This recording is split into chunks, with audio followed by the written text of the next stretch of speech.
28 വാക്യത്തിൽ അഗബോസ് എന്നു പേരുള്ള ഒരുവൻ എഴുന്നേറ്റ് ലോകത്തിലൊക്കെയും മഹാക്ഷാമം ഉണ്ടാകും എന്ന ആത്മാവിൽ പ്രവചിച്ചു. അപ്പോൾ അന്ത്യോക്യ സഭയിൽ ഈ കാര്യങ്ങളെല്ലാം, അല്ലെങ്കിൽ ക്ഷാമം ഉണ്ടാകുന്ന കാര്യത്തെക്കുറിച്ച് പ്രവചിച്ചു. അപ്പൊ ഇവരെ എല്ലാം അക്സെപ്റ്റ് ചെയ്യാൻ, സ്വീകരിക്കാനായിട്ട് അന്ത്യോക്യയിലെ സഭ തയ്യാറായിരുന്നു. അല്ലാതെ ഒരു സെക്ലൂഡഡ് ആയിട്ട് പോകാനായിട്ട് അവരെ ആഗ്രഹിച്ചില്ല. ഇവരെയൊക്കെ സ്വീകരിച്ചു. യെരുശലേമിലെ സഭയുമായിട്ട് നല്ലൊരു റിലേഷൻ അവർ സൂക്ഷിച്ചു. അതിനെക്കുറിച്ച് ഞാൻ പിന്നീട് പറയാം. ഒരു നല്ല ബന്ധം അവർ സൂക്ഷിക്കുന്നുണ്ട്, അവിടെ നിന്ന് ആളുകൾ വരികയും മറ്റും ചെയ്യുന്ന കാര്യം. അപ്പോൾ അന്ത്യോക്യയിലെ ഈ മാതൃകാ സഭയുടെ മറ്റൊരു വലിയ മാതൃക എന്നാന്ന് ചോദിച്ചാൽ 29 വാക്യത്തിൽ, അതായത് 28 വാക്യത്തിൽ അഗബോസ് പ്രവചിച്ചു വലിയ ക്ഷാമം ഉണ്ടാകും. അത് ക്ലൗദ്യോസിന്റെ കാലത്ത് സംഭവിച്ചു. അപ്പോൾ വലിയൊരു ക്ഷാമമുണ്ടായി. ഇത് ഒരു പരിധി വരെ ഏറ്റവും കൂടുതൽ അഫക്റ്റ് ചെയ്ത ഒരു സ്ഥലം എന്ന് പറയുന്നത് യെരുശലേമിലെ സഭയാണ്. ആ യെരുശലേമിലെ സഭ ക്ഷാമത്തിലായി എന്നറിഞ്ഞു കഴിഞ്ഞപ്പോൾ അവിടെ കാണുന്നതെന്നറിയാമോ? 29 വാക്യത്തിൽ, അപ്പോൾ യഹൂദിയയിൽ പാർക്കുന്ന സഹോദരന്മാരുടെ ഉദവിക്കായി ശിഷ്യന്മാരിൽ ഓരോരുത്തൻ പ്രാപ്തി പോലെ കൊടുത്തയപ്പാൻ നിശ്ചയിച്ചു. അന്ത്യോക്യ സഭയുടെ പ്രത്യേകതയാണ്. അതായത് ഞങ്ങളുടെ സഭയിലുള്ളതെല്ലാം ഞങ്ങളുടെ സഭയെ വേണമെന്നല്ല, അല്ലെങ്കിൽ ഇതിനെ കൂട്ടിവെക്കാനുള്ള വലിയൊരു മോഹമല്ല. പ്രത്യുത പ്രതിസന്ധിയിലിരിക്കുന്ന ആ യെരുശലേമിലെ സഭയ്ക്ക് ഉദവി കൊടുത്തു വിടുവാൻ അവർ പറഞ്ഞു, നമ്മുടെ സഹോദരങ്ങളാ, അവരാ നമ്മുടെ അടുത്ത് വന്ന് ആദ്യം സുവിശേഷം പറഞ്ഞത്, അവരാണ് ഇപ്പോൾ വിഷമത്തിലായിരിക്കുന്നത്. അതുകൊണ്ട് ഈ അന്ത്യോക്യയിലെ സഭ എന്ത് ചെയ്യുകയാണ്? യെരുശലേമിലേക്ക് അങ്ങോട്ട് കൊടുത്തു വിടുക. വേറൊരു രീതിയിൽ പറഞ്ഞാൽ, മിഷൻ ഫീൽഡിൽ നിന്ന് മിഷണറിമാരെ അയച്ച സഭയിലേക്ക് പൈസ കൊടുത്തു വിടുന്ന പോലെ. മിഷൻ ഫീൽഡിൽ നിന്ന് അന്ത്യോക്യ സഭ ശരിക്കും പറഞ്ഞു കഴിഞ്ഞാൽ യെരുശലേമിലെ സഭയുമായി ബന്ധപ്പെട്ട് നോക്കിക്കഴിഞ്ഞാൽ യെരുശലേമിലെ സഭയിൽ നിന്നാണല്ലോ ഇവിടെ അന്ത്യോക്യയിൽ വന്ന് സുവിശേഷമൊക്കെ പറഞ്ഞത്. എന്നിട്ട് അവിടെ സഭ ഫ്ലറിഷ് ചെയ്ത് കഴിഞ്ഞപ്പോൾ അവർ പറഞ്ഞു, നമ്മുടെ അടുത്തേക്ക് സുവിശേഷവുമായി വന്ന യെരുശലേമിലെ സഭയിൽ ഇപ്പോൾ പ്രതിസന്ധിയാണ്, അതുകൊണ്ട് നമ്മൾ അവരെ സഹായിക്കണം എന്ന് പറഞ്ഞ് അവരുടെ അടുത്തേക്ക് സഹായം എത്തിച്ചു കൊടുക്കുന്ന ഒരു കാര്യമാണ് നമ്മൾ കാണുന്നത്. കണ്ടോ, അന്ത്യോക്യ സഭയുടെ മാതൃക എന്ന് പറയുന്നത്. ഞങ്ങൾക്കുള്ളത് ഞങ്ങൾക്ക് എന്ന് പറഞ്ഞ്, ഇപ്പം ഇവിടെ നമുക്ക് പല വലിയ സഭകളും അവർക്ക് ഒരു മിഷൻ സങ്കല്പമോ ആളുകളെ സഹായിക്കുന്ന കാര്യത്തെക്കുറിച്ചോ അങ്ങനെയുള്ള കാഴ്ചപ്പാടുകളൊന്നും ഉണ്ടാകാതെ ഈ പുറത്തുള്ള പല സഭകളും പൈസ എക്സ്ട്രാ ആയി കഴിഞ്ഞാൽ അവര് കമ്പനികളിൽ ഇൻവെസ്റ്റ് ചെയ്യുന്ന, കൊറിയയിലെ ഒരു വലിയ സഭയുടെ കാര്യം നമ്മൾ കേട്ടിട്ടുണ്ട്, ചിലർക്കറിയാം. എന്താണെന്നറിയാമോ? അവിടെ ഗവൺമെൻറ്റൊക്കെ ഇടപെടേണ്ടി വന്നു. എന്താണെന്നറിയാമോ? സഭയുടെ പൈസ ആ സഭയുടെ പാസ്റ്ററുടെ മോനൊക്കെ ഇൻവോൾവ് ചെയ്ത് ഒരു കമ്പനിയിൽ അവർ ഇൻവെസ്റ്റ് ചെയ്തു. എന്നിട്ട് ആ കമ്പനി പൊട്ടി. നോക്കുക, സുവിശേഷത്തിന് വേണ്ടിയല്ല ഇൻവെസ്റ്റ് ചെയ്തത്. ഈ കിടക്കുന്ന പൈസ ഇങ്ങനെ കിടക്കുകയല്ലയോ, ഇഷ്ടംപോലെ പൈസ കിടക്കുകയല്ലേ, അത് കൂട്ടാൻ, പിന്നെയും കൂട്ടാൻ, ഉപയോഗിക്കാതെ കിടക്കുന്ന പണം കൂട്ടിവെക്കാനാണ് അവർ പരിശ്രമിക്കുന്നത്. പക്ഷേ അന്ത്യോക്യ സഭ പറഞ്ഞു, ദൈവം നമുക്ക് ആവശ്യത്തിനുള്ളത് തന്നിട്ടുണ്ട്. അത് നമ്മളെ സുവിശേഷത്തിലേക്ക് നയിച്ച വ്യക്തികളുടെ ഉദവിക്കായി അവരുടെ ദാരിദ്ര്യത്തിൻ്റെ സമയത്ത് നമ്മൾ അവരെ സഹായിക്കണം എന്ന് പറഞ്ഞ് അവർക്ക് കൊടുത്തുവിടുന്നതായ, അവരെ സഹായിക്കുന്നതായ അതൊരു മാതൃകയായി നമ്മൾ മനസ്സിലാക്കണം. നമ്മുടെ സഭയുടെ പണമൊക്കെ ശരിക്കും പറഞ്ഞു കഴിഞ്ഞാൽ മിഷൻ എന്ന് പറയുന്നത് അതിനുവേണ്ടി നമ്മുടെ പണമൊക്കെ അത് ബോധപൂർവം, അതായത് ബുദ്ധിയില്ലാതെ ഉപയോഗിക്കണമെന്നല്ല ഞാൻ പറയുന്നത്, പക്ഷേ അത് നമ്മുടെ കൺസേൺ ആയിരിക്കണം. പാവപ്പെട്ടവരുടെ, പ്രയാസം അനുഭവിക്കുന്നവരുടെ ദുഃഖം നമ്മുടെ ദുഃഖമായിരിക്കണം. നഷ്ടപ്പെട്ടു പോകുന്ന ആത്മാക്കളെ നേടുക എന്നുള്ള ഭാരം നമ്മുടെ സഭകളുടെ ഭാരമായിരിക്കണം. അങ്ങനെയുള്ള സഭകളാണ് മാതൃകാ സഭകൾ. അല്ലാതെ ഒരു സഭ അത് പണിത് വേറെ ആരെയും അടുപ്പിക്കാതെയും എങ്ങോട്ടും ഒന്നും പോകാതെയും ഇരിക്കുന്നതല്ല. നമ്മൾ ദൈവം നമ്മളെ വിളിച്ചതുപോലെ വിളിച്ച ആളുകളുണ്ട്. അവരുടെ പ്രതിസന്ധികളിൽ അവരെ സഹായിക്കാൻ നമ്മൾ തയ്യാറാകണം. അതേപോലെ സുവിശേഷം അറിയാതെ നഷ്ടപ്പെട്ടുകൊണ്ടിരിക്കുന്ന ജനങ്ങളുടെ മധ്യത്തിലേക്ക് സുവിശേഷവുമായി പോകുവാൻ, അവരെ അയക്കുന്ന കാര്യത്തെക്കുറിച്ചൊക്കെ പിന്നെ നമ്മൾ കാണുന്നുണ്ട്. ഈ മാതൃകാ സഭയുടെ പ്രത്യേകതകൾ നമ്മൾ കാണുന്നുണ്ട്. അങ്ങനെ ഒരു സഭയായിരുന്നു ഈ നമ്മൾ പറഞ്ഞ അന്ത്യോക്യയിലെ സഭ എന്നുള്ളതാണ് നമുക്ക് കാണാൻ കഴിയുന്നത്. ഇനി 13-ാം അധ്യായത്തിൻ്റെ 1-ാം വാക്യം വായിക്കുമ്പോൾ, അന്ത്യോക്യയിലെ സഭയിൽ ബർന്നബാസ്, നീഗർ എന്നു പേരുള്ള ശിമോൻ, കുറേനക്കാരനായ ലൂക്യോസ്, ഇടപ്രഭുവായ ഹെരോദാവോടുകൂടെ വളർന്ന മനായേൽ, ശൗൽ എന്നീ പ്രവാചകന്മാരും ഉപദേഷ്ടാക്കന്മാരും ഉണ്ടായിരുന്നു. ഞാൻ ഈ വേദഭാഗം ഒന്ന് വായിച്ചു നോക്കിയപ്പോഴത്തേക്ക് അവിടുത്തെ പ്രത്യേകത, ഈ അന്ത്യോക്യ സഭയിൽ ബർന്നബാസ് യെരുശലേമിൽ നിന്ന് വന്നതാണ്. യെരുശലേമിലെ സഭയിൽ നിന്ന് അവർ പറഞ്ഞു വിട്ടതാണ് ബർന്നബാസിനെ. അന്ത്യോക്യക്കാരനല്ല, പക്ഷെ അവന്റെ പേര് ആദ്യം പറഞ്ഞിരിക്കുന്നു. ബർന്നബാസ്, നീഗർ എന്നു പേരുള്ള ശിമോൻ. ഒരു പക്ഷേ എത്യോപ്യക്കാരനോ വല്ലതും ആയിരിക്കാം, അറിയില്ല നമുക്ക്. പക്ഷെ അവിടെ നിന്നുള്ള നീഗർ എന്നു പേരുള്ള ശിമോൻ, കുറേനക്കാരനായ ലൂക്യോസ്, ഒക്കെ ഓരോ സ്ഥലങ്ങളാണ്. ഇടപ്രഭുവായ ഹേരോദാവോട് കൂടെ വളർന്ന മനായേൽ. ഞാനതിനെക്കുറിച്ചുള്ളത് വായിച്ചത് ഹേരോദാവിൻ്റെ കൂട്ടുകാരനായിരുന്ന, കൂടെ നടന്ന, രാജാവിൻ്റെ കൂടെ നടന്ന, അല്ലെങ്കിൽ പ്രഭുവിൻ്റെ അല്ലെങ്കിൽ രാജ പ്രതിനിധിയുടെ കൂടെ നടന്ന മനായേൽ, ശൗൽ അഥവാ പൗലോസ് എന്നീ പ്രവാചകന്മാരും ഉപദേഷ്ടാക്കന്മാരും ഉണ്ടായിരുന്നു. സമൂഹത്തിന്റെ എല്ലാ തുറകളിലും വലിയവരും ചെറിയവരും എല്ലാം ഈ ഒരൊറ്റ ചെറിയ ലിസ്റ്റിനകത്തുണ്ട്. രാജപ്രഭുക്കന്മാരുടെ കൂടെ വളർന്ന ആളുകളുണ്ട്. എന്നാൽ അതേസമയം ഈ ആഫ്രിക്കൻ കൺട്രീസിൽ നിന്നൊക്കെ വന്ന ആളുകളുണ്ട്. അവിടെ ഉണ്ടായിരുന്ന എല്ലാവരും അവർ തമ്മിൽ മാതൃകാ സഭ ആകുന്നതിൻ്റെ ഇത് മാതൃകാ സഭ ആകുന്നതിൻ്റെ കാര്യം എന്താണെന്നറിയാമോ? ഇവിടെ വിവേചനങ്ങളൊന്നുമില്ല. ഈ ഇടപ്രഭുവായ ഹേരോദാവിൻ്റെ കൂടെ വളർന്ന മനായേൽ ഒരിക്കലും പറഞ്ഞില്ല, ഞാൻ ആരാണെന്നറിയാമോ, നിങ്ങൾ ഉദ്ദേശിക്കുന്ന ആളൊന്നുമല്ല ഞാൻ എന്ന് പറഞ്ഞ അഹങ്കാരം പറഞ്ഞില്ല. അതേപോലെ നീഗർ എന്ന പേരുള്ള ശിമോനെ ഒരിക്കലും ഒരു അരക്ഷിത ബോധമൊന്നും തോന്നിയില്ല. അയ്യോ, ഞാൻ ഇവരുടെ കൂടെ, ഇവരൊക്കെ ആരാ എന്നൊന്നും ചിന്തിച്ചില്ല. ദൈവസഭയിൽ വിവേചനങ്ങളില്ല. അത് നമ്മൾ മനസ്സിലാക്കണം.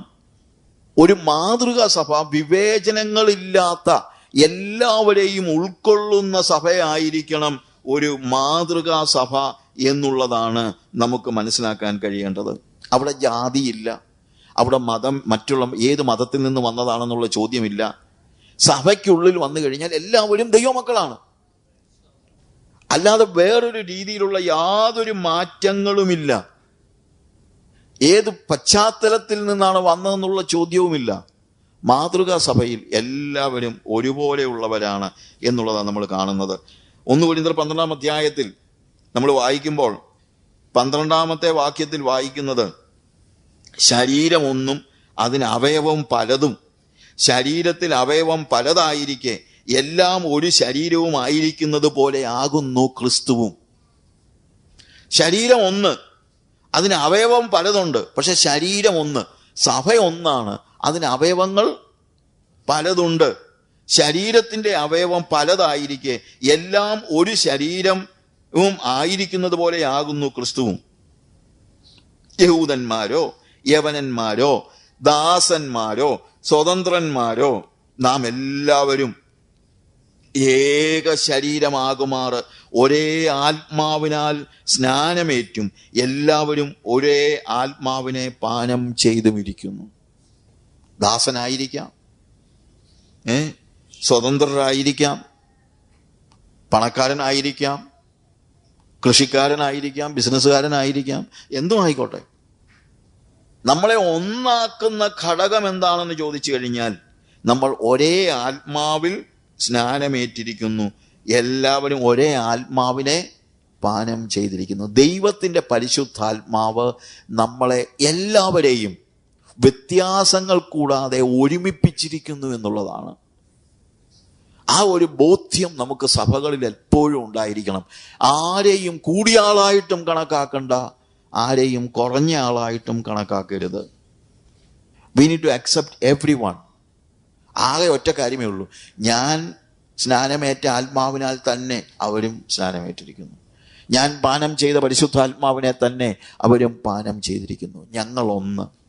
ഒരു മാതൃകാ സഭയിൽ എപ്പോഴും ഞങ്ങളൊന്ന് എന്നുള്ള ഒരു ചിന്തയുണ്ടായിരിക്കും. ഒരു മാതൃകാ സഭയിൽ വേർതിരിവുകളില്ല. ഒരു മാതൃകാ സഭയിൽ ഗ്രൂപ്പിസം ഇല്ല. വന്ന് ഓരോ പാർട്ടിക്കാര്, ഇന്നാരുടെ പാർട്ടിക്കാര് ഓരോരുത്തരുടെ പേര് പറഞ്ഞാണ്. കൊരിന്ത്യ സഭയിൽ അങ്ങനെ കുറച്ച് നാളുണ്ടായിരുന്നു. ഞാൻ അപ്പല്ലോസിന്റെ പക്ഷക്കാരൻ, പൗലോസിന്റെ പക്ഷക്കാരൻ, കേഫാവിന്റെ പക്ഷക്കാരൻ. പൗലോസ് ചോദിക്കുക, ആരാടാ നിന്നെ ഇതൊക്കെ പഠിപ്പിച്ചത്? പൗലോസ് നിനക്ക് വേണ്ടി ചത്തോ? നിനക്ക് വേണ്ടി മരിച്ചത് ആരാ? യേശുവാണ്, ക്രിസ്തു മാത്രമാണ്. അതുകൊണ്ട് ദൈവസഭയിൽ പക്ഷം പിടിക്കുന്നത്, പക്ഷക്കാരെ ഉണ്ടാക്കുന്നത് ബിബ്ലിക്കൽ അല്ല. അതൊരു മാതൃകാ സഭയല്ല. ഇന്നത്തെ പല എസ്റ്റാബ്ലിഷ് സഭകളിലും ഇന്ന പക്ഷം, ഇന്ന കക്ഷി എന്നൊക്കെയാ പറയുന്നത്, ഇല്ലേ? അതൊരു മാതൃകാ സഭയല്ല. മാതൃകാ സഭയിൽ പക്ഷം പിടിക്കത്തില്ല, കക്ഷി പിടിക്കത്തില്ല. എല്ലാവരും ഒരു ശരീരത്തിൻ്റെ അവയവങ്ങളാണെന്നാണ്. ശരീരമൊന്നും, അതിന് അവയവം പലതും, ശരീരത്തിൻ്റെ അവയവം പലതായിരിക്കെ എല്ലാം ഒരു ശരീരവും ആയിരിക്കുന്നത് പോലെ ആകുന്നു ക്രിസ്തുവും. അന്ത്യോക്യ സഭയുടെ പ്രത്യേകത എന്താണ്? അവിടെ പക്ഷം പിടിക്കുന്ന ആളുകളില്ലായിരുന്നു. എല്ലാവരും ഉണ്ടായിരുന്നു, പക്ഷെ എല്ലാവരും ഒന്നായിരുന്നു. ഒരു മാതൃകാ സഭ നമ്മൾക്ക് കാണിച്ചു കൊടുക്കണമെങ്കിൽ തീർച്ചയായും ആ സഭയിൽ പക്ഷം പിടിക്കുന്നവരുണ്ടാകരുത്. അതിനെ മാറ്റി നിർത്തണം. ഇന്നത്തെ സാഹചര്യങ്ങൾക്കൊക്കെ ഒരു വ്യത്യാസം ഉണ്ടാകട്ടെ. ഇന്നാരുടെ പക്ഷക്കാരെന്നൊക്കെ പറയുന്നത് നിർത്തിയിട്ട് ക്രിസ്തുവിൻ്റെ കൂടെ നിൽക്കുന്നവര്, ക്രിസ്തുവാകുന്ന സഭയുടെ ശരീരത്തിൻ്റെ അവയവങ്ങളായി. ഞാൻ അവയവമാണ്. എൻ്റെ ശരീരത്തിൽ കൈയുണ്ട്, കാലുണ്ട്. അത് താഴോട്ട് വായിക്കുമ്പോൾ നമ്മളത് കാണുന്നുണ്ട്. യവനന്മാരോ ദാസന്മാരോ, യഹൂദന്മാരോ യവനന്മാരോ ദാസന്മാരോ സ്വതന്ത്രരോ നാം എല്ലാവരും ഏക ശരീരമാകുമാറ് ഒരേ ആത്മാവിൽ സ്നാനമേറ്റും എല്ലാവരും ഒരേ ആത്മാവിനെ പാനം ചെയ്തുമിരിക്കുന്നു. ശരീരം ഒരു അവയവമല്ല, പലതത്രേ. ഞാൻ കൈയല്ലായികയാൽ ശരീരത്തിലുള്ളതല്ല എന്ന് കാൽ പറയുന്നുവെങ്കിൽ അതിനാൽ അത് ശരീരത്തിലുള്ളതല്ല എന്ന് വരികയില്ല. എല്ലാവരും ഒരുപോലെ ആയിരിക്കണമെന്ന് നിർബന്ധമില്ല. അവൻ ദരിദ്രനാ, അവനെ കൊണ്ടുവന്ന അവനൊന്നും ഇതില്ല, എനിക്ക് അങ്ങനല്ല, എനിക്ക് ചില അതുണ്ട് ഇതുണ്ടെന്നൊക്കെ, എനിക്ക് പിടിപാടുണ്ട് എന്നൊക്കെ പറയുന്നത് ഒക്കെ ബിബ്ലിക്കലല്ല. അതൊരു മാതൃകാ സഭയുടെ കാര്യമല്ല. അതുകൊണ്ട് ഞാൻ പറയട്ടെ, ഈ കാലയളവിൽ നമ്മുടെ സഭകൾ, പ്രത്യേകിച്ച് എസ്റ്റാബ്ലിഷ് ചർച്ചസിൻ്റെ കാര്യം പറഞ്ഞു കഴിഞ്ഞാൽ, പക്ഷം പിടിക്കുന്ന സഭകൾ അതൊരിക്കലും മാതൃകാ സഭയല്ല.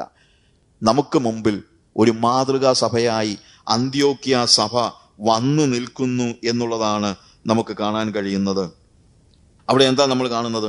ആ സഭയിൽ, അന്ത്യോക്യയിലെ സഭയിൽ ബർന്നബാസ്, നീഗർ എന്നു പേരുള്ള ശിമോൻ, കുറേനക്കാരനായ ലൂക്യോസ്, ഇടപ്രഭുവായ ഹെരോദാവോട് കൊള്ളുന്ന മനായൻ, ശൗൽ എന്നീ പ്രവാചകന്മാരും ഉപദേഷ്ടാക്കന്മാരും ഉണ്ടായിരുന്നു. പല ശുശ്രൂഷകളുണ്ടായിരുന്നു. Prophets and teachers. ഒരു സഭയിൽ എല്ലാവർക്കും ഒരു ശുശ്രൂഷയല്ല ഉള്ളത്, പല ശുശ്രൂഷകളുള്ളവരുണ്ട്. അതെല്ലാം കൂടെ ഒരുമിച്ച് ചേരുമ്പോഴാണ് സഭ സഭയാകുന്നത്. There are prophets and there are teachers. വ്യത്യസ്ത ശുശ്രൂഷകൾ ചെയ്യുന്നവർ. അവിടെ പ്രോഫറ്റ്സ് എന്ന് പറയുന്നത് ഭാവി പ്രവചിക്കുന്നവർ എന്നുള്ള അർത്ഥത്തിലല്ല. നമുക്ക് പ്രവചനം എന്ന് പറഞ്ഞാൽ ആകെപ്പാടെ അറിയാവുന്നത് ഭാവി പ്രവചിക്കുന്ന കാര്യങ്ങളും, പിന്നെ ഫോറൻസിക് പ്രോഫസി. നിന്റെ വീടിൻ്റെ മുന്നോട്ട് കയറി ചെല്ലുമ്പോൾ വലതുവശത്ത് ഒരു വാതിലുണ്ട്, ആ അലമാരിക്കകത്ത് എന്തോ ഇരിപ്പുണ്ട് എന്നൊക്കെ പറയുന്നത്. ഇതൊക്കെ വിട്ടുകളാം നിങ്ങൾ. അതിനകത്ത് എന്തെങ്കിലും ഇരുന്നോട്ടെ. എന്തിനാ ഇതിൻ്റെയൊക്കെ പുറകെ പോകുന്നത്? എനിക്കറിയാൻ വേണ്ടിയിട്ട് ചോദിക്കുക. വേദപുസ്തകത്തിൽ അങ്ങനെ വല്ലതും കാണുന്നുണ്ടോ? വേദപുസ്തകത്തിൽ ഇല്ലാത്ത കാര്യങ്ങളുടെ പുറകെ പോകരുത്. എന്താണ് പ്രവചനം എന്ന് ചോദിച്ചു കഴിഞ്ഞാൽ, ഭാവി പറയുന്നത്, ചിലപ്പോൾ ഭാവി എന്തെങ്കിലും പറഞ്ഞെന്നിരിക്കും, അങ്ങനെയൊക്കെ ഉണ്ടായിരുന്നു, ഇല്ലെന്നല്ല. പക്ഷെ വേറൊരു കാര്യമുണ്ട്. എന്താണ് ശരിയായിട്ടുള്ള പ്രവചനം എന്ന് ചോദിച്ചാൽ, പ്രവചനവും ടീച്ചിങ്സും രണ്ടും ഇവിടെ പറയുന്നുണ്ട്. Prophets and teachers.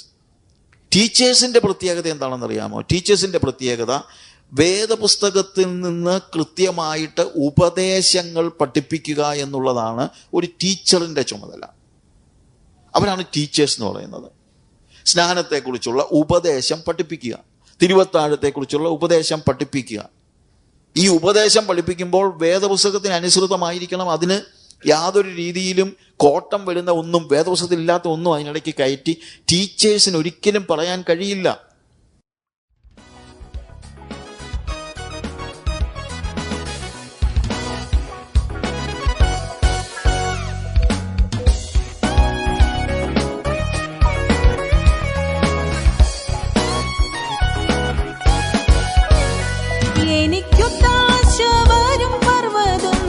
കർത്താവേ നീ മാത്രമെന്നാളുമേ, എനിക്കൊത്താശ വരും പർവ്വതം. കർത്താവേ നീ മാത്രമെന്നാളുമേ, ആകാശഭൂമികൾക്കെല്ലാം അതിഹേതുവായവൻ നീയേ, ആകാശഭൂമികൾക്കെല്ലാം അതിഹേതുവായവൻ നീ.